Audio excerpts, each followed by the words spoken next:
Assalamualaikum warahmatullahi wabarakatuh. Perkenalkan, nama saya Mewahyuni, Prodi Sosiologi, Fakultas Ilmu Sosial dan Ilmu Politik, NPM 2069201021. Baiklah, di sini saya akan mereview materi minggu lalu mengenai Emile Durkheim.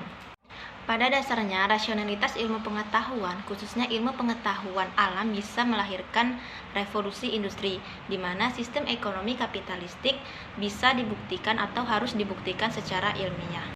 Permasalahan sosial yang membuat Emile Durkheim merasa perlu adanya ilmu pengetahuan, yaitu karena anomi, di mana anomi ini kondisi nilai dan norma yang semakin pudar dan semakin menghilang. Tetapi nilai dan norma tersebut tidak ada gantinya, sehingga angka atau tingkat bunuh diri itu meningkat.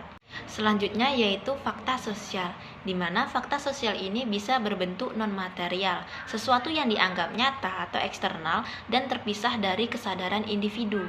Namun, fakta sosial ini juga bisa dilihat dari struktur sosial dan pranata sosial. Yang selanjutnya yaitu jenis-jenis fakta sosial non-material. Yang pertama adalah moralitas, yang kedua adalah kesadaran, yang ketiga kolektif, keempat representasi, dan yang terakhir adalah arus sosial.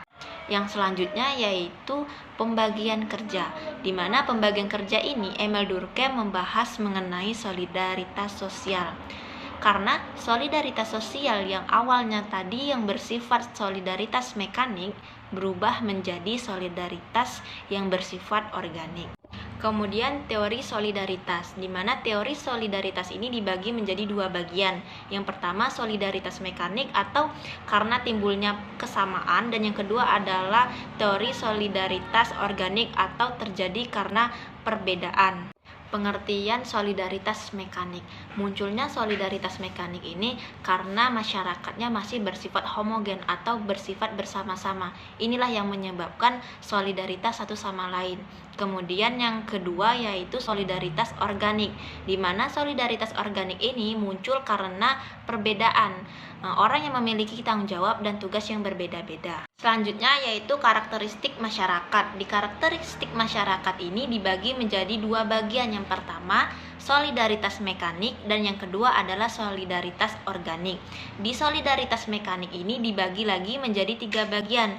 Yang pertama adalah pembagian kerja yang rendah, dan yang kedua adalah kesadaran kolektif yang kuat, dan yang terakhir adalah hukum represif tujuannya. Kemudian solidaritas organik. Di solidaritas organik ini dibagi juga menjadi tiga bagian. Yang pertama adalah pembagian kerja yang tinggi, dan yang kedua adalah kesadaran kolektif yang rendah, dan yang ketiga adalah hukum restitutif yang tujuannya mengembalikan keadaan yang semula. Kemudian yang terakhir adalah tipe hukuman, di mana tipe hukuman ini dibagi menjadi dua bagian. Yang pertama adalah hukum represif. Hukum represif ini adalah membentuk masyarakat dengan solidaritas mekanik, karena moralitas kolektif yang ada itu menjadi standar untuk menghukum. Dan yang terakhir itu adalah hukum restitutif. Nah, hukum restitutif ini bersifat memulihkan, tujuannya membentuk masyarakat dengan solidaritas organik. Nah, mungkin hanya itu saja yang dapat saya sampaikan mengenai Emile Durkheim.